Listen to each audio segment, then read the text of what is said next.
Hey guys, so remember a couple videos ago when I was like, I'm gonna get a slip-on soon? Well, guess what? I didn't get one. I decided against it actually, and I got something which I think is gonna help the overall feel of the bike instead of just the sound of the bike. So here's what I got. I got the Ohlins shock off of the factory RSV4 because mine is the R model and it comes with a Sachs shock. I'm not going to say I got a great deal on it, but it wasn't a terrible deal. I got it from a company called Cycle Reapers, and it's local, it's in Tampa. And I hope, oh no, you can see my address and stuff. Forbidden. But no, I'm kind of disappointed in how they sent it here. First of all, it was really dirty. I had to clean it up first before even making this video. And secondly, they put it in here just like that, with as little packing as you see in it now. It was literally just shoved in there and thrown around all over the place. Obviously the box took a beating, and I'm sure there are a couple nicks on the spring now that didn't need to be there. But what are you gonna do, right? I already went through and I made sure that everything on the shock is how it came from Aprilia, and actually it all was exactly the same. So whoever had the shock before either didn't have the bike for long, or didn't ride it very much, or just didn't touch the suspension, which I guess most people don't do anyway. Look at that, Ohlins Racing, or Ohlins, I don't know how to say stuff. Swedish, like the fish.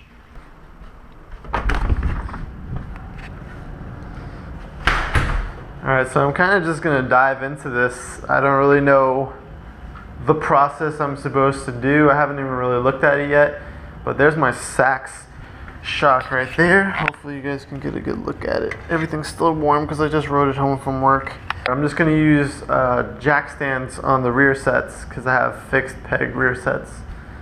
They don't go up very high, so I'm kind of worried that I'm not going to have the clearance I need, but whatever. It's slightly downhill here. Oh, it causes a lot of headaches. I don't like it.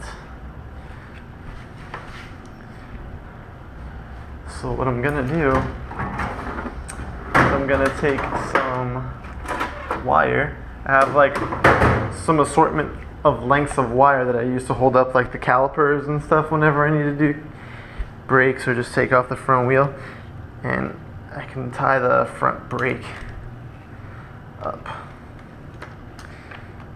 so that it doesn't roll forward, just as a precaution. Let's get the tire off. I got these Woodcraft axle sliders on here. They're pretty neat actually. It's just this little cup that slides onto a mount that goes inside your axle, and you don't need to remove the mount at all.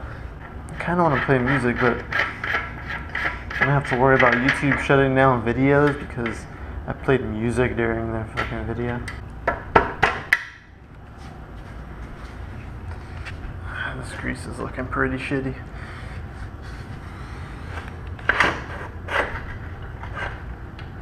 If I were in a commercial right now, I'd be saying, this is why you need the Pitbull tire wedge, or whatever it's called. I think it is actually called the tire wedge. Alright, and drop it like so. Kind of like it's hot.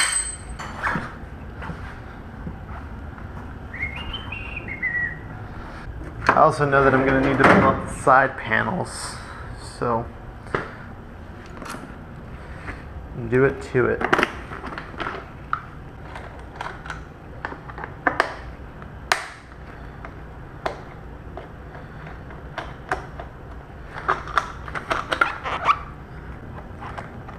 These just have 3 bolts on either side. Whoopsie daisy. And then they have tabs, which you just slide it right out like so. So there's one bolt right there. And then there's a bolt on the bottom, right in here, right there. And those both have to come off. Whew! Okay. Now that it's broken loose, I'm going to go to the other side, get whatever wrench it is to hold the nut. Because there's a nut on this side and I'm sure it's just going to spin now. Oddly enough, it's a 15 millimeter. I don't know. I feel like that is the most unused tool in my box. I'm actually going to break the bottom bolt loose too while it's still under load. Use my muscles. I don't have any.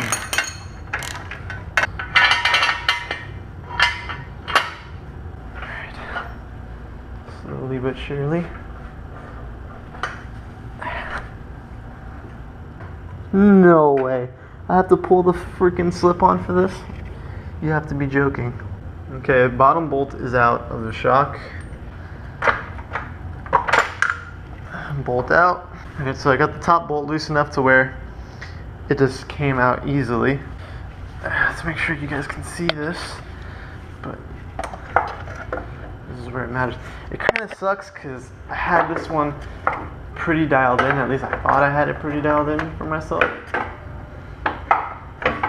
Okay, so I loosened up these subframe bolts just a little bit. And it does give me a little bit of play. Definitely not much though. So I'm going to see if it helps me get this out or not. But I'm doubtful, to say the least. What I think is going on is a mixture between it being an ABS model and it having this giant fat compartment that the previous models don't have. And my rear sets having the rear master cylinder where it is. I feel like if I take the master cylinder off of here,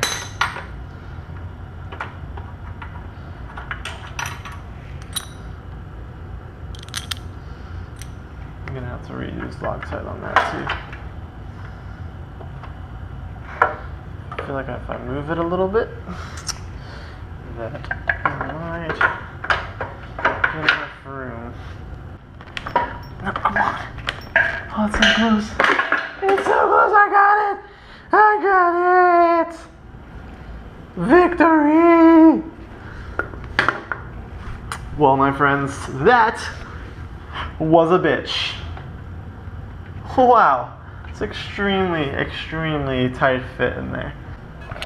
But at least now I have a pretty cool paperweight, right? You can see the preload range on this has a lot more threads. Well, this one doesn't. And this is actually a progressive spring. And this is a linear spring. It's also got height adjustability, which I can't wait to use because I actually like having a taller bike. I'm only 5'8", and I tiptoe it. But different people like different things. Don't judge me. I'm gonna get this in here before anything else.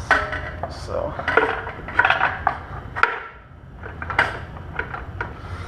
let's try to get it in.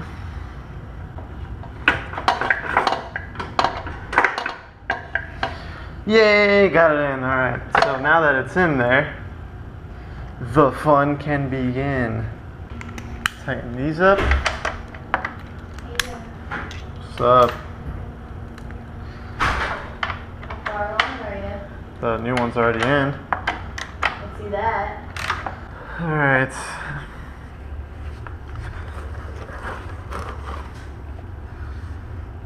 The final countdown. Oh, there it is, all buttoned up. Some trick Ohlins bits. I don't know how you can see it on the camera. That's it. Ready for a test ride.